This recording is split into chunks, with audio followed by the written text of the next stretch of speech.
Lamentaciones 2, 12 en adelante. Cuando lo tenga, por favor, hágame el favor de ponerse de pie para tener esa lectura. En este texto, la palabra de Dios muestra un decaimiento total, ¿verdad?, dentro del pueblo, pero lleva un orden, un proceso de deterioro que hay que revisar con ustedes para poder notar dónde va la cosa, ¿verdad? Lamentaciones 2:12. Muy bien, búsquelo después de Jeremías, eso es bien fácil de encontrar, Jeremías. Y despuesito Lamentaciones queda así, delgadito, no es muy grande.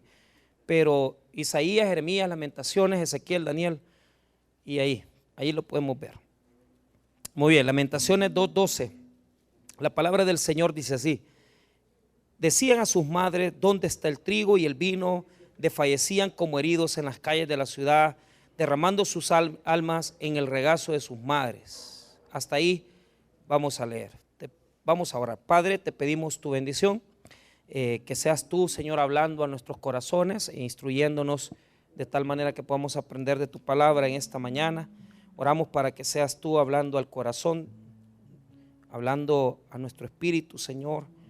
Te pedimos que bendigas al predicador, que lo uses para llevar tu palabra y que nos enseñes, Señor, por medio de ella a poder enfrentar nuestras necesidades. Te pedimos tu bendición en el nombre de Jesús. Amén y amén. Pueden tomar asiento. Muy bien. El libro de Lamentaciones tiene su origen en un testimonio. O sea, voy a ser un poco tradicional en esto. El testimonio es la caída de Jerusalén ante el ejército de Nabucodonosor y los babilonios. Y sabemos claramente que Jerusalén fue invadida en el año 585, fue y cayó en manos de los babilonios, destruyéndose todo. O sea, se destruyó los muros perimetrales, se destruyó el templo, hasta el punto que en el día de hoy pues ya no tenemos más que solamente una parte, pero no de ese templo de Salomón. O sea, lo que ha quedado es una pequeña reconstrucción, que es donde los judíos hoy en día oran. Cuando yo visité Jerusalén, a mí me impresionó llegar a la ciudad santa, y cuando usted llega al lugar del templo, hay un muro grandísimo de piedra blanca, donde los judíos, digamos los religiosos del pueblo, pasan llevando sus oraciones, y es bien interesante verlos porque prácticamente están imponiendo sus manos y se mueven de esta manera, ¿verdad? Cuando usted llega allí a la zona del templo, usted se tiene que poner un pequeño kipá de cartón por la cabeza, como es un lugar santo, y se insta a la gente a que se respete ese lugar de oración. Entonces el día total, el día completo se pasa orando y se reza prácticamente, porque los judíos lo que hacen es orar de una forma repetitiva, ¿verdad? Por eso es que no es que se está rezando como se reza en el catolicismo, no, se repiten oraciones judías constantemente. Muy bien, ahora, ¿qué quiere decir esto de Lamentaciones? Mira bien, en la Biblia, en la cultura judía, hay dos tipos de llanto, ¿verdad? Digamos, está el llanto lamentativo y está el llanto que uno le llama el llanto de emoción, el llanto de quebranto, ¿verdad? De aquella persona que está llorando porque de repente se le sale una lágrima, se le salen dos, porque tal vez le ha pasado por la mente algún recuerdo, alguna cosa que tal vez recuerda y siente tristeza. Entonces uno expresa su dolor con lágrimas, ¿verdad? Entonces eso tiene su nombre, más que todo en griego, ¿verdad? A eso en griego se le dice dacrío o dacruo, que es el llanto emocional, el llanto de que me dieron una noticia, me puse a llorar, me quebranté mucho. Y está el lamento que en griego es klaio, en griego, que quiere decir exactamente llorar, pero un llanto funerario, un llanto porque alguien se murió, un llanto por alguien que me está haciendo sufrir, pero un sufrimiento más profundo. Y hace una reflexión en lo que respecta al hecho de que A veces uno llora, ¿verdad? Pero gimiendo, con más fuerza, con más expresión, de tal manera que en la Biblia, más que todo en el Nuevo Testamento, cuando por ejemplo Jesús entra a la ciudad de Jerusalén, él llora, clayó, o sea, pero con un lamento funerario, o sea, expresándolo fuertemente, expresándolo exteriormente y diciéndolo de una forma muy notoria. O sea, es un llanto de funeral, un llanto de clamor. Usted imagínese cuando está uno en un funeral tan difícil, esa escena, ¿verdad? Cuando está enterrando a alguien y hay una persona llorando con gran lamento. Entonces, eso es lamentaciones. Y a eso se refiere la palabra en el texto hebreo y griego, pues a un lamento de canto poético por un funeral. Entonces, o sea, están sufriendo bastante los judíos en este momento. Ahora, hay textos que nos revelan el sufrimiento, digamos resumido, digámoslo así, es un resumen del dolor. Y se lo voy a leer porque digamos que así es como recordamos las cosas nosotros cuando nos vemos en el presente hacia el pasado, ¿verdad? Si las resumimos, es que en ese día, ¿verdad? Me pasó esto y sufrí mucho. Digamos que este es el recuerdo de un dolor pasado. Entonces la Biblia hace esos resúmenes en diferentes textos. Uno de ellos es, solo lo digo a nivel general, no para que lo busque, sino que para que lo reflexione. Escuche, solo para que piense en ese dolor de ese día del quebranto, de ese día o si quiere busquémoslo para que vea. Si, es que lo que pasa es que no quiero sacarlos de Lamentaciones, sinceramente, ¿verdad? Entonces, digamos que usted va a encontrar la crónica de este dolor en varios textos, ¿verdad? Pero uno de ellos es en segundo libro de Reyes. Pero vea conmigo, si usted quiere, vaya conmigo a segundo libro de Reyes 25, si usted quiere leer ahí rápidamente.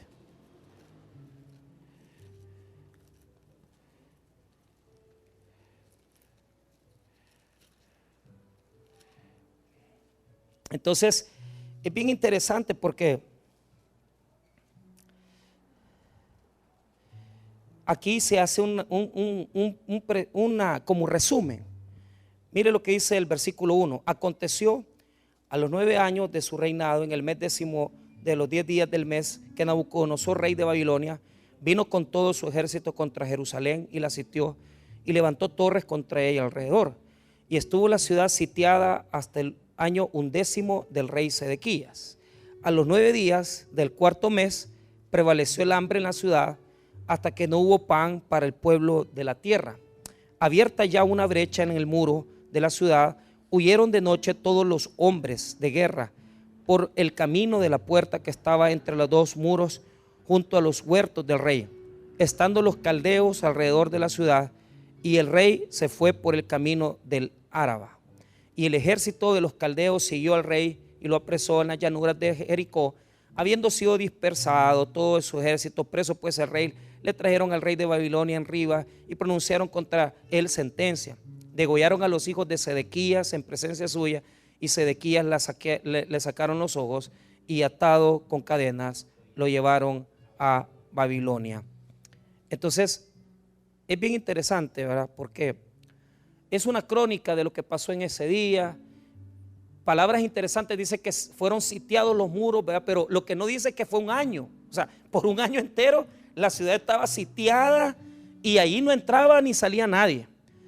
Hasta que hubo un momento que fue un descuido de que se les avisó a los babilonios de que estaban teniendo una batalla lejos. Entonces, en ese periodo de tiempo ellos tuvieron una pequeña apertura, pero después de eso Nabucodonosor regresa, arremete contra la ciudad y la destruye. Ahora, ese es como, qué bonito que todos los momentos de dolor fueran crónicas así, ¿verdad? Es que fíjese que ese día yo estaba aquí, estaba allá, entonces sitiaron la ciudad, la hicieron caer, pero no te definen los momentos. O sea, no hay quien te esté diciendo, mira, esto pasó específicamente. Entonces, Lamentaciones es eso, es un libro donde se detalla el dolor paso a paso. A mí me gustaría que fuera como segundo libro de Reyes 25, que fuera, es que en el mes quinto, ¿verdad? Llegó Nabucodonosor, la sitió, sí, pero ¿qué pasó? ¿Qué pasó? Bueno, entonces yo les di un texto base a ustedes, que es como el que comenzamos.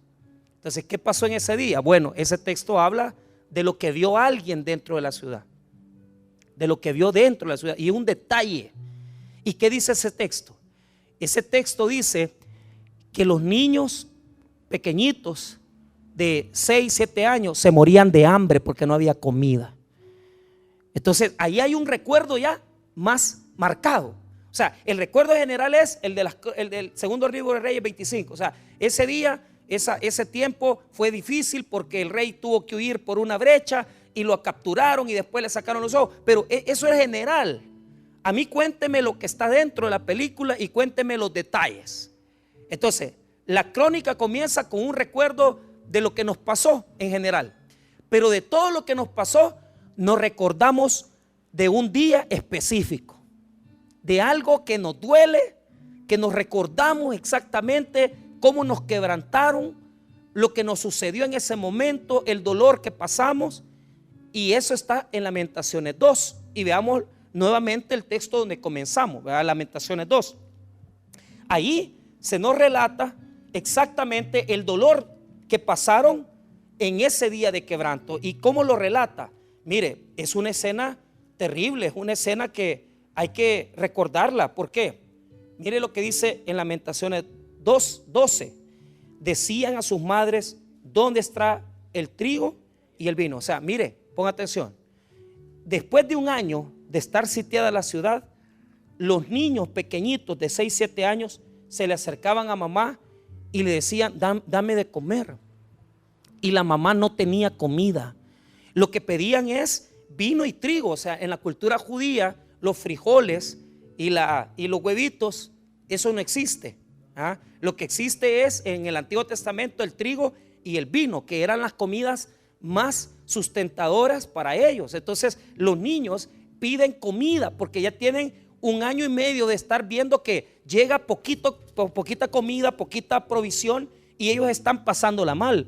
Ahora, mire qué terrible el texto, porque los niños están mareados de no comer y se le tiran en el regazo a mamá y se mueren en las piernas de las mujeres. Mire, lee lo que dice el versículo número 12 en la segunda parte. Desfallecían como heridos en las calles de la ciudad, derramando sus almas en el regazo de sus madres. O sea, tenían tanta hambre que morían de inanición y se morían. En otras traducciones dicen que se mueren en los senos de ellas, porque tenían tanta hambre que se tambaleaban del hambre y caían en las piernas de las mujeres, muriéndose porque no habían comido a saber después de cuántos días. ¡Qué tragedia! O sea, imagínense ustedes. O sea, primero, segundo de Reyes 25 nos dice solo, la sitiaron. A mí que me cuenten el cuento, porque les voy a decir algo terrible. Los niños se murieron de hambre. ¿Qué madre de aquí, de las que está presentes, si su hijo le dice, mire mamá, yo tengo hambre, yo le aseguro, no le puedo dar seguridad del 100%, pero el 90% de madres aquí presentes, yo sé que se quitan la comida de la boca por darle a sus hijos, pero un 10% no. Un 90% sí, se lo quitan y come vos, aunque ellas se mueran de hambre. Pero esto no va a terminar ahí, porque el dolor es tan grande, el dolor es tan fuerte, que primero comenzaron comiéndose los animales. Cuando no había animales, se comieron las heces.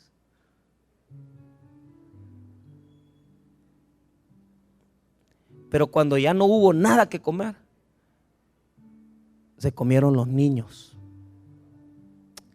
Ahí mismo, Lamentaciones 4. Vaya ahí. Lamentaciones 4.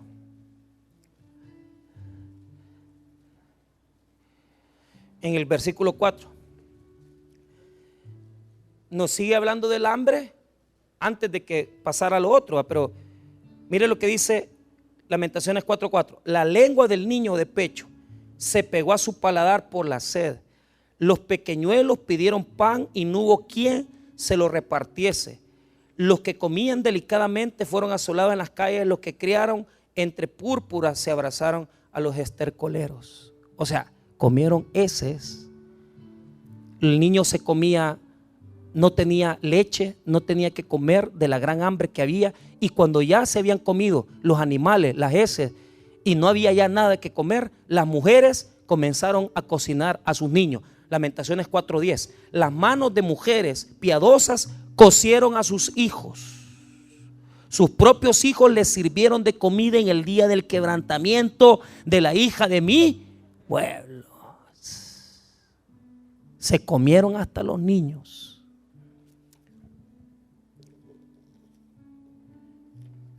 Yo me quisiera quedar con la crónica del dolor.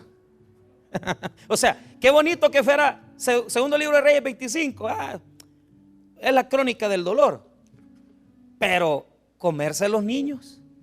Y ojo, esto ya había sido vaticinado, ya había sido profetizado. Los profetas les decían a ellos que tuvieran cuidado. ¿Por qué? Porque fue un proceso. En el Antiguo Testamento, el peor juicio que puede haber es comerse los niños de la gran hambre. Entonces, eso no era la primera vez que pasaba. Ya los judíos se habían comido bebés cuando había una gran escasez. Este es el caso. No lo busque, solo escúchelo. Se lo voy a citar en segundo libro de Reyes, capítulo 6, versos 28 y 29. Habla de una gran hambruna que hubo previa a esta hambruna. Y dice que las mujeres están dialogando y dice que se comieron a un niño, porque una de las madres entregó su hijo para comérselo. Y le dijo el rey: ¿qué tienes? Ella respondió, segundo libro de Reyes 6, 28 y 29. No lo busque, yo lo leo. Y le dijo el rey: ¿qué tienes? Ella respondió: esta mujer me dijo, da acá tu hijo y comámoslo hoy, y mañana comeremos el mío. Cocimos pues a mi hijo y lo comimos. El día siguiente yo le dije, da acá tu hijo y comámoslo más allá. Mas ella ha escondido a su hijo.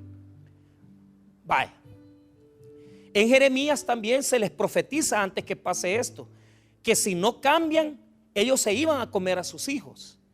Oiga, solo óigalo. Jeremías 19.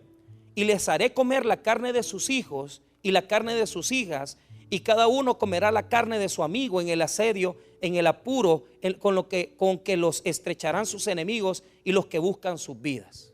Ok, vimos la crónica de la caída, no dice nada de esto, pero Lamentaciones es el testimonio de alguien que está viendo, porque él está viendo cómo las mujeres, los niños primero se están muriendo de hambre.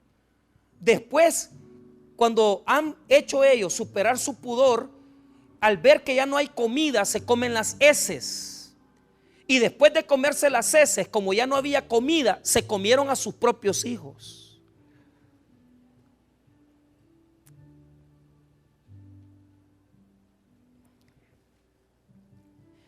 Entonces esto, ¿qué nos pasa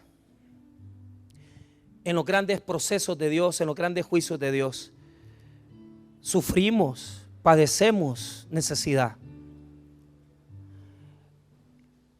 Dios no nos destruye de una vez, sino que Él tiene un proceso con cada uno de nosotros donde nos hace enfrentar el dolor, donde nos hace enfrentar el quebranto. Ahora, la pregunta es, ¿era necesario que se comieran los hijos, que los tuvieran que sacrificar para comérselos? ¿Era necesario llegar hasta eso? La respuesta es no, no era necesario. Pero ¿qué es lo que pasó? Y aquí viene este punto que yo quiero mostrarles. El profeta que escribió Lamentaciones se plantea eso. Y vamos a ir en poco a poco acercándonos al momento del dolor por las lágrimas. Y por eso este mensaje se llama lágrimas de libertad. ¿Por qué? Porque Dios nos va a enseñar a llorar, pero nos va a enseñar por lo que vale la pena llorar. Nos va a enseñar cómo debemos de llorar. Y vaya, veamos entonces donde hemos comenzado. En segundo libro de Lamentaciones 2, yo comencé a leer desde el 12, pero omití, ¿verdad?, voluntariamente el versículo 11, porque ahí están las primeras lágrimas, las lágrimas del día de tu dolor. Vea lo que dice el 11: mis ojos desfallecieron de lágrimas, se conmovieron mis entrañas, mi hígado se derramó por tierra a causa del quebrantamiento de la hija de mi pueblo, cuando desfallecía el niño y el que mamaba en las plazas de la ciudad. Entonces ahí está hablando, está alguien viendo el dolor, está alguien viendo el día en que los niños están muriendo de hambre. Y esto es interesante porque fíjese que el versículo 11 dice: mis ojos desfallecieron de lágrimas. ¿Qué quiere decir eso? Que ese desfallecimiento está hablando acerca de que los ojos se le llenaron de lágrimas. Pero es un dolor que siente el que está viendo ahí la escena del dolor. Y eso es lo que provocamos cuando nosotros, hermanos, no atendemos el llamado de Dios. Cuando la gente nos ve y nos ve acabados y ve que la regamos, que tomamos decisiones inadecuadas, está la gente y dice: hey, me da tristeza, mira cómo ha quedado, mira esta persona, qué triste cómo está viviendo, mira qué triste lo que le está pasando. Esta persona está llorando con los ojos llenos de lágrimas, pero no las está derramando, sino que está nada más con los ojos llenos de lágrimas, porque no lo está viviendo en carne propia, sino que él está viendo como un ajeno, como un testigo, diciendo: mira, esto es lo que estoy viendo ante mis ojos, pero no soy yo el que está sufriendo. Estos son los ojos que ven el dolor nuestro.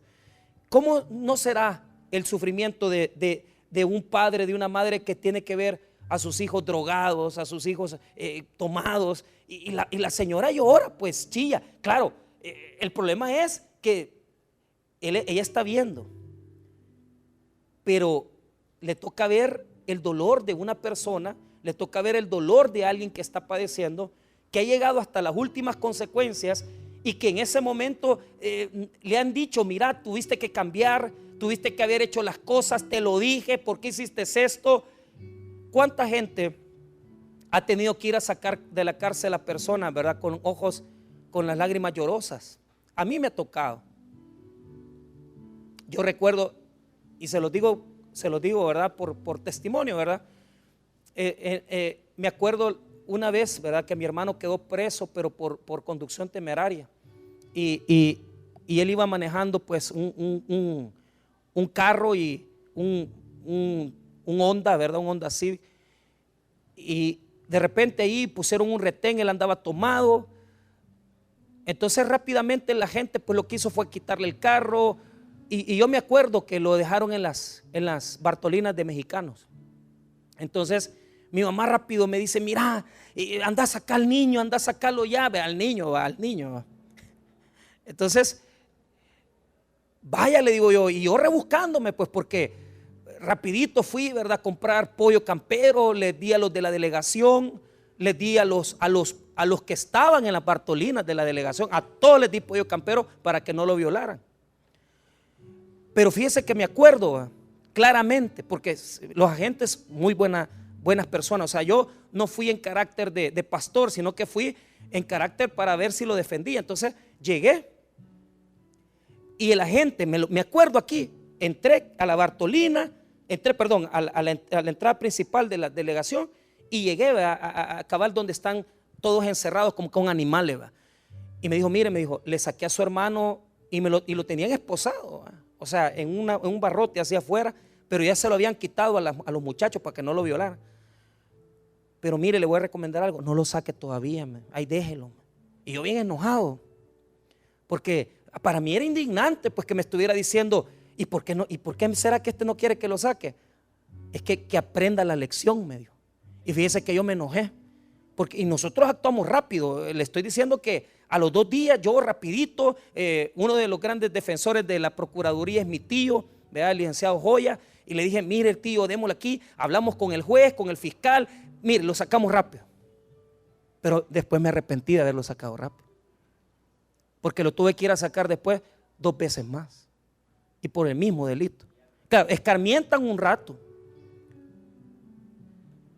pero el problema es que como nosotros estamos ahí, ¿verdad? Y le digo, a uno le quebranta el alma porque no quieren entender, porque no quieren comprender.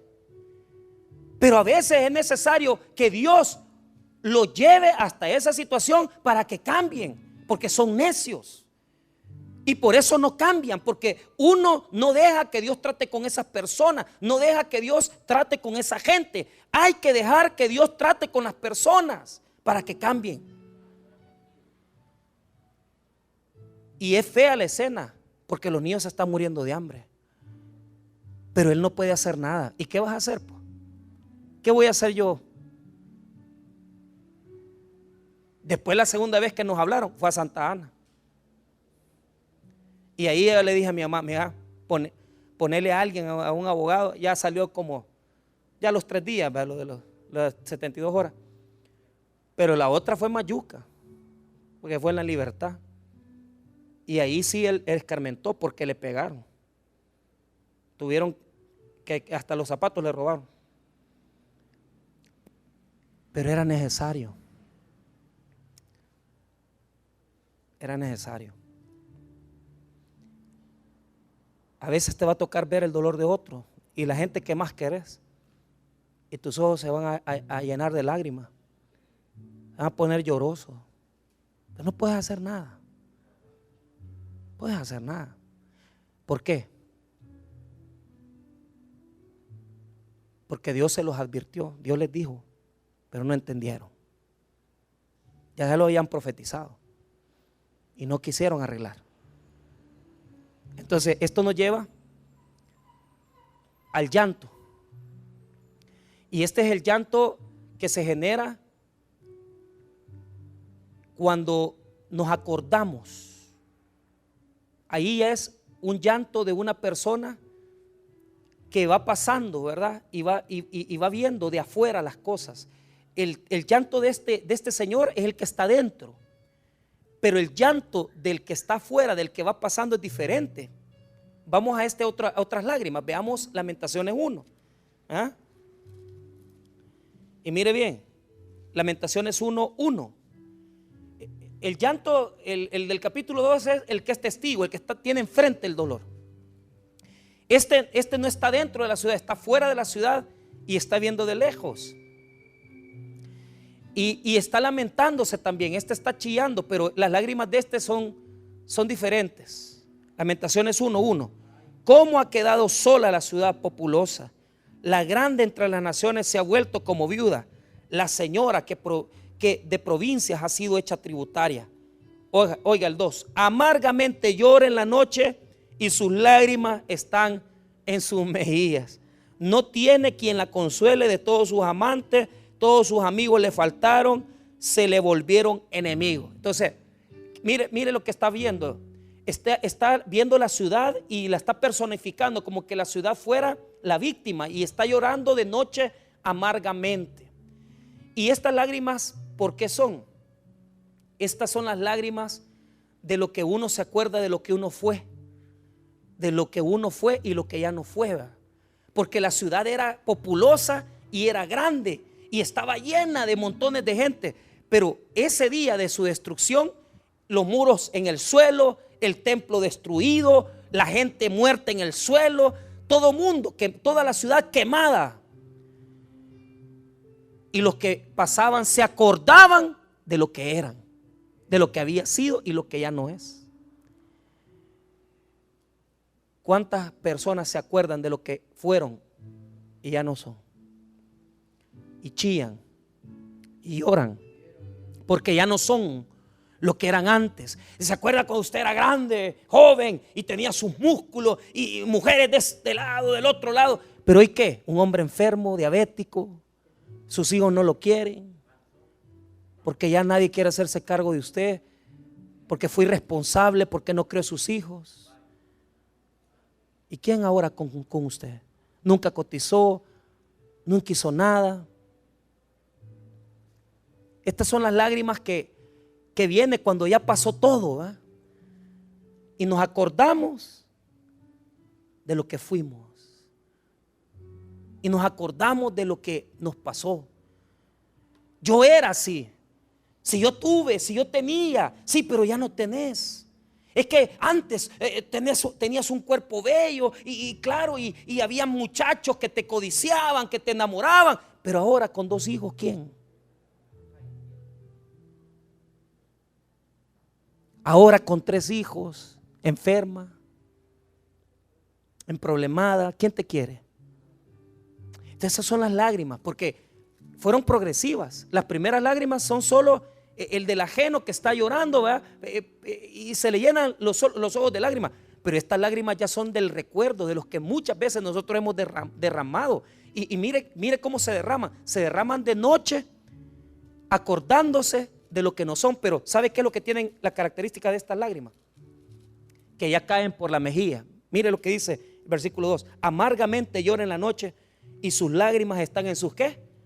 Entonces el que va pasando, que no estaba dentro, ve que la ciudad está derramando lágrimas. Ella está llorando.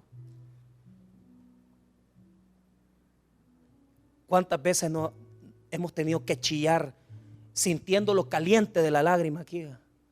Y se nos baja, se nos corre. ¿Y cómo la contenés? Porque te acordás de lo que tenías que ser y no fuiste. ¿Por qué no estudié? ¿Por qué no aproveché la oportunidad? ¿Por qué? ¿Por qué tenía que llegar hasta aquí? Ya no sos, eras grande, eras populosa, eras hermosa, tenías esto, tenías lo otro. Ya no tenés nada, te lo acabaste. E incluso el profeta se acuerda en el versículo 4 de que toda la ciudad estaba llena de calles y la gente iba para el templo y la gente se llenaba y las ventas y todo alegre.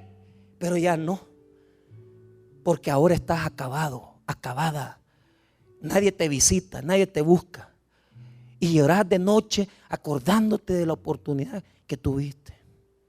Mire el versículo 4, 1:4. Las calzadas de Sión tienen luto, porque no hay quien venga a las fiestas solemnes. Todas sus puertas están asoladas. Sus sacerdotes gimen, sus vírgenes están afligidas y ella tiene soledad, una soledad terrible, un llanto que te recuerda y dice: yo era esto, ya no lo soy. Yo tuve la oportunidad, ya no la tengo, me lo acabé, me metí con esta persona, me hizo pedazos mi vida, me amargó mi vida. Después me dejó él, me metí con otra persona y ya van 2, 3 personas y no encuentras el gozo, la felicidad. Entonces, las primeras lágrimas son de aquel que beba y sufre por la persona. Pero este es el que está viendo llorar a otro. Qué triste cuando alguien te tiene que ver llorar, ¿va? Porque estás acabado. Los ancianos lloran mucho así, porque se acuerdan de lo que no hicieron bien y se quejan de lo que no hicieron con sus hijos. ¿Por qué, verdad? ¿Por qué esto? ¿Por qué lo otro? Y están solos y ya no hay apoyo, no los quieren. Es bien triste. Fíjese que mi abuelo falleció la semana pasada, el domingo. Yo no me meto, pero los tíos, ¿verdad?, tuvieron que decidir meterlo en un asilo, de esos que se paga. Pero yo digo, y esto que mi abuelo cambió quizás como a los 38, 40 años, ya dejó de fumar. Mi abuelo fue un ejemplo de, bueno, es un gran profesor, ¿verdad?, de los de Santa Elena, buen maestro, de los que trabajaron con los maristas mucho tiempo, y es recordado, muy recordado, el profesor Víctor Amílcar Velázquez. Pero fíjese que en el funeral había un tío recordándose y un primo que lo aplazó de grado y no lo dejó pasar. Y el problema fue que cuando ya fue tiempo de decir quién lo iba a cuidar, Nadie quiso. Entonces, cambiaste a los 40 años, ¿va? Pero ¿qué hiciste de los 20 que tuviste tu primer hijo hasta los 40? Los martirizaste, le hiciste pedazos la vida. ¿Y hoy qué te toca? Que te vean chillar, ¿va?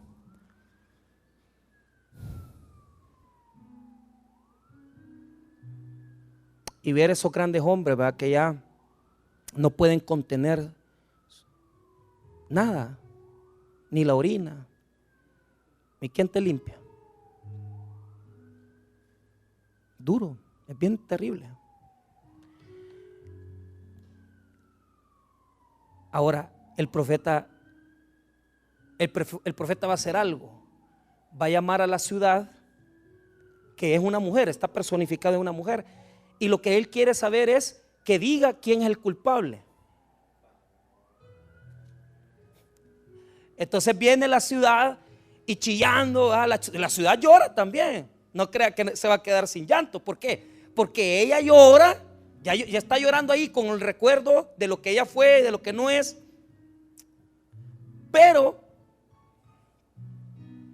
allá abajo la ciudad va a testificar en el juicio y va a decir: este fue el que me acabó, este fue el que me destruyó, este fue el que me dejó en la calle, este fue el que me hizo pedazos mi vida. Así como mucha gente le echan la culpa a medio mundo y Raimundo. Y eso es algo bíblico, porque desde el Génesis 3 el hombre le preguntan, ¿verdad? A la mujer, le preguntan al hombre: ¿y quién? La mujer fue, la mujer que me diste, le dice a Dios. Imagínense, qué vivo.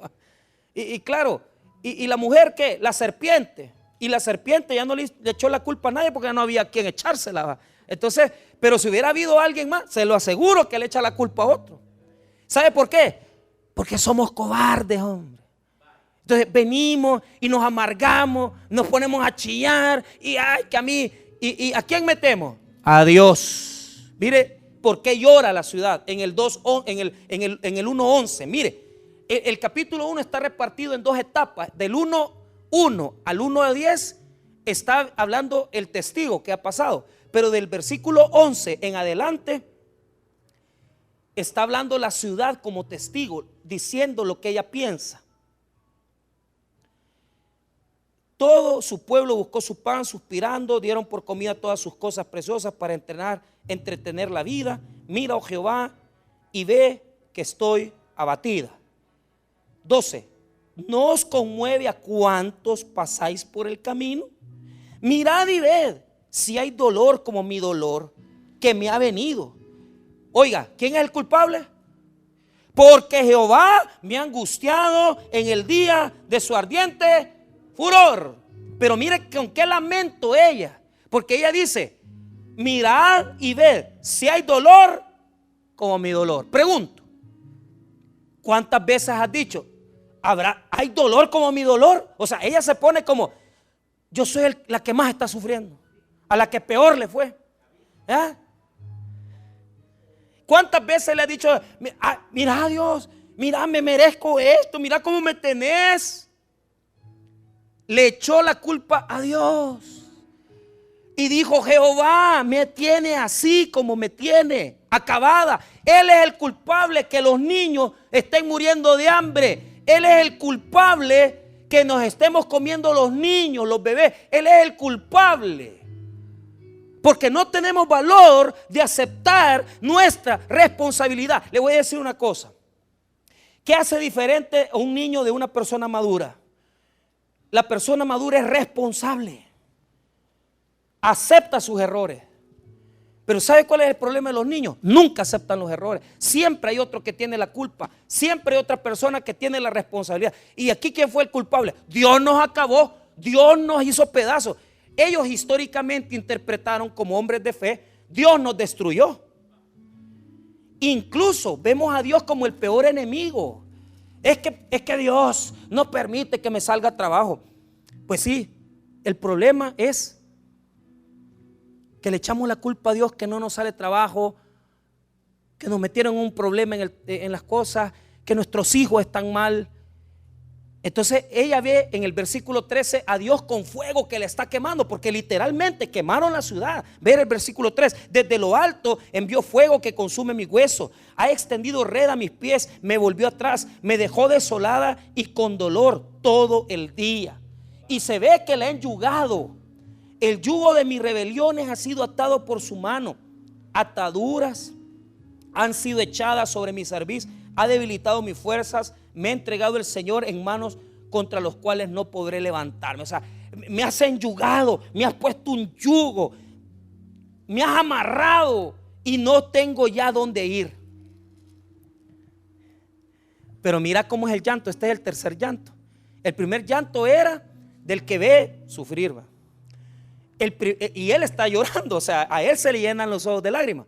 El segundo llanto es de la ciudad chillando por lo que fue, y no es. Pero este tercer llanto es la de la ciudad viviendo el dolor. Mira el versículo 16: por esta causa lloro, mis ojos fluyen aguas, porque se alejó de mí el consolador que dé reposo a mi alma. Mis hijos son destruidos porque el enemigo prevaleció. ¿Cuál es la diferencia entre estas lágrimas y las otras dos? Aquí está chillando, fluyen las lágrimas. Ya no es un derramamiento, ya no es el agua caliente que se siente, ¿verdad?, que le va saliendo de la lágrima. Las primeras lágrimas eran solo los ojos llenos de agua. Las segundas lágrimas eran derramando de noche en lágrimas. Y las terceras lágrimas ya es el llanto, ya. Dios, ¿por qué me destruiste? ¿Por qué me quitaste el trabajo? ¿Por qué me hiciste esto? Mira, los niños están muriendo de hambre, señoras y señores. Es que ese es el problema del pueblo. O sea, dicen que no tienen trabajo, pero no cuentan por qué no tienen. Es porque anduviste con una vieja ahí en el trabajo. Es porque te metiste con una persona inadecuada. Es porque metiste el pecado en tu vida de santidad, en tu vida de oración. Es porque no querés aceptar, le echas la culpa a Dios de todo lo malo que haces, pero no sos responsable. Porque si había alguien que era culpable, era el pueblo, no Dios. Ellos veían que era Dios. No, a mí me acabó Dios. Ustedes solitos se acabaron, señores. Esa es la realidad. El capítulo 1 del versículo 12 en adelante nos habla de esa reflexión teológica que tiene el pueblo. A mí Dios me acabó. Señores, no es así. Ustedes solitos se acabaron. Pero ¿será Dios? ¿Será el hombre? ¿Qué piensan ustedes? ¿Será Dios? ¿Será el hombre? Pues fíjense que quién sabe, ¿verdad? Porque hay cosas que de verdad Dios se pone como enemigo de nosotros. Pero yo le puedo asegurar que Dios no quiere ver a los niños sin comida. Dios no quiere ver que usted se acabe su matrimonio. Dios no quiere ver que usted se acabe su mujer. Dios no quiere ver que su vida se vuelve un infierno total. Él no quiere eso. Yo se lo puedo asegurar. Eso no está en la voluntad de Dios. Está en los designios que Él permite, pero no está en la voluntad, ¿verdad?, coercitiva, directa de Dios.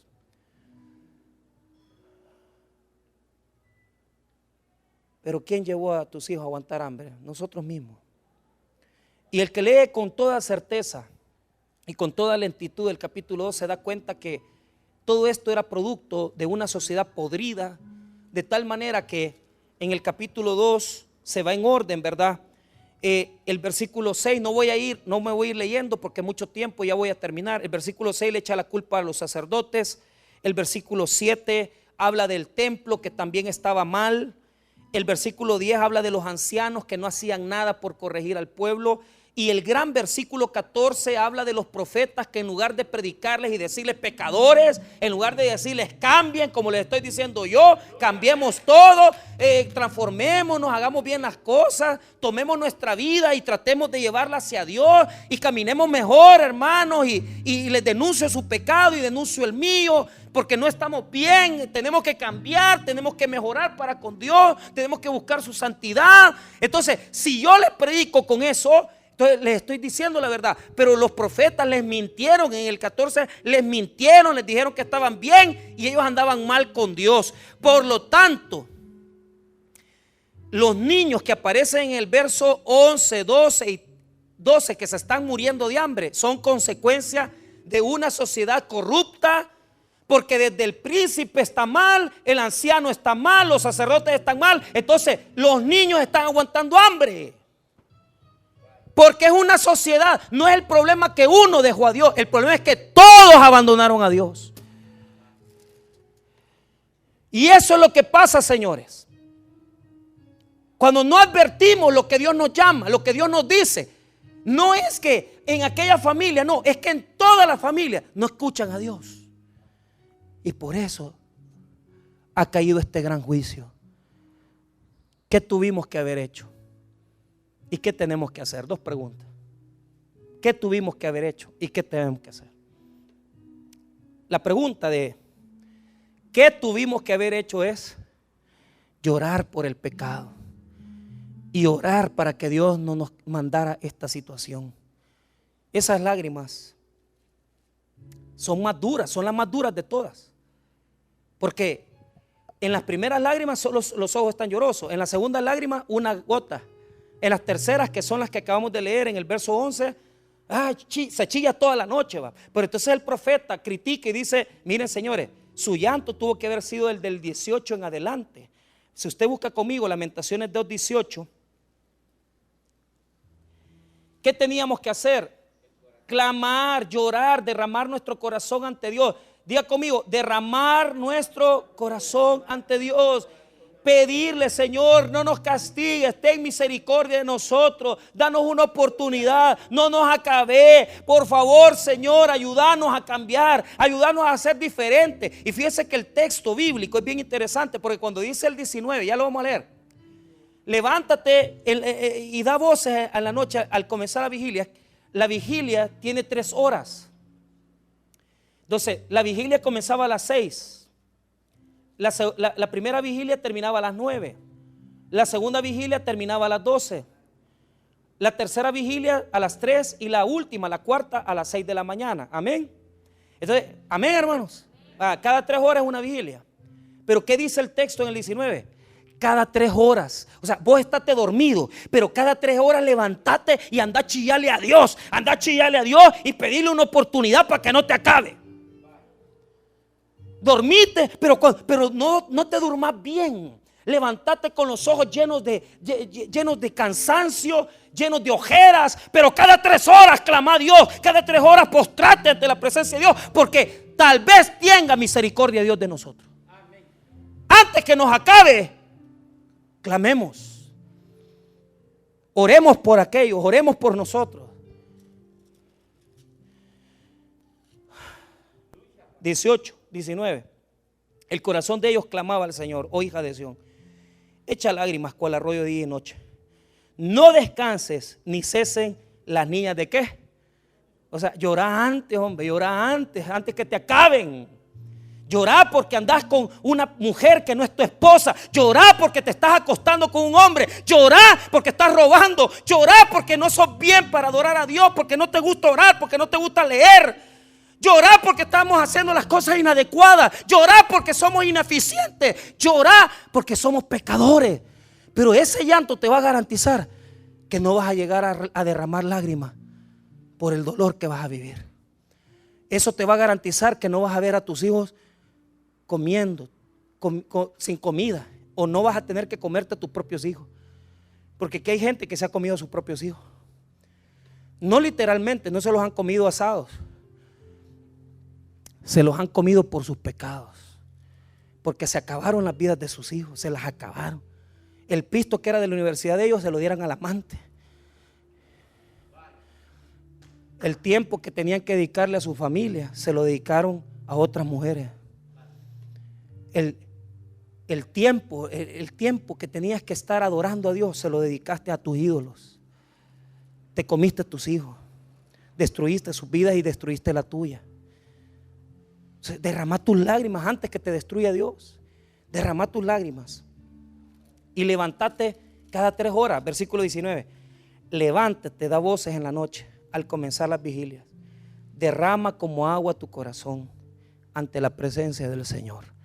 Alza tus manos a Él implorando la vida de tus pequeñitos que desfallecen de hambre en las entradas de todas las calles. ¿Cómo se llama eso? Oración preventiva. Antes que nos pasen las cosas, derramemos nuestro llanto ante Dios por el pecado. Mire, a Jesús le hicieron lo mismo. Estaban las mujeres de Jerusalén, y cuando vieron a Jesús llevando la cruz, lloraban por él, chillando. ¿Y qué les dice Jesús? Lloren por ustedes y por sus hijos, les dijo. Dejen de estar llorando por mí. Lloren por ustedes, porque el pecado que están haciendo los va a destruir a todos, hasta sus hijos. Y ese es el problema. Lloramos hasta que nos acaban. Tenemos que llorar cuando nos equivocamos, cuando la regamos, cuando metemos las extremidades donde no debemos, y ahí tenemos que regar y decir: la regué, ¿ves? La regué, yo la regué, Señor, perdóname. Y eso te va a dar la misericordia de Dios, te va a levantar el Señor. Porque después de todo esto, para cerrar, ¿qué es lo poderoso del texto? Que el profeta, yo no sé quién lo escribió, porque la crítica ya, si es Jeremías o quien sea, pero algo le puedo decir. Lo que sí es cierto es esto: el escritor se da cuenta de algo. Bueno, si Dios es el que me acabó, entonces hay oportunidad. ¿Por qué? Porque si Dios ha tomado consecuencias de mi vida y me está disciplinando, entonces Él mismo que me está corrigiendo, Él mismo va a tener misericordia de mí. ¿Sabe por qué? Porque los enemigos no tienen misericordia de uno. Los hombres son crueles, y hasta que nos ven acabados, pisoteados, nos hacen pedazos a la vida. Ahí se ríen de nosotros. Pero Dios no. Cuando Dios ve que estamos acabados por nuestras propias consecuencias o por lo que Él ha hecho en nuestra vida, y chillamos y nos tiramos al pozo y estamos en el hospital conectados a una máquina, Dios dice: no me lo acabo, le voy a dar una oportunidad. Y ese Dios, el enemigo no va a tener misericordia de vos, pero Dios sí va a tener misericordia de nosotros y nos va a levantar una vez más. Aunque nos quede acabado, aunque nos quiten la casa, aunque nos quiten el carro, aunque nos acabemos la familia, pero Dios dice: si te arrepentí, te doy una oportunidad. Si estamos en las manos de Dios, Él va a tener para nosotros misericordia. Y por eso cierro con el capítulo 3, que es donde se pide la misericordia. El escritor se da cuenta: los enemigos no tienen misericordia de nosotros, pero Dios sí. Entonces yo les voy a advertir esto: lloremos antes que nos pasen las cosas. Esa es una.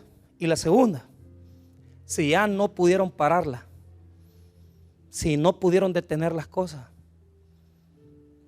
les voy a dar una recomendación: pongan su rostro en el suelo, besen el polvo. Así ve, besen el polvo del suelo, humíllense ante Dios, humillémonos hasta que Dios nos levante. Hasta que Dios nos levante. Y eso es lo que dice Jeremías, Lamentaciones 3, 21. Esto recapacitaré en mi corazón, por lo tanto esperaré.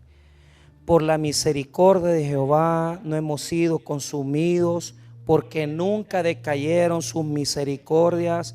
Nuevas son cada mañana, grande es tu fidelidad. Mi porción es Jehová, dijo mi alma, por tanto en Él esperaré. Bueno es Jehová a los que en Él esperan. Al alma que le busca, bueno es esperar en silencio la salvación de Jehová. Bueno le es al hombre llevar el yugo desde su juventud, que se siente solo y calle, porque es Dios quien se lo impuso.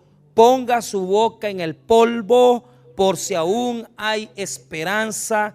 De la mejilla al que hiere, y sea colmado de afrentas. ¿Cómo dice? De la mejilla al que hiere. Va, Señor, ¿me estás haciendo esto o yo solo me la busqué? Dame. Como decía mi pastor, el doctor López Bertrán: pastor, papá, póngase blandito. Hay que le den garrote, pero póngase blandito. Y le voy a decir algo: si pones su boca en el polvo y espera, Dios va a tener misericordia. Y por eso me encanta el 31, el 32 y 33. Leámoslo todos juntos y cerramos.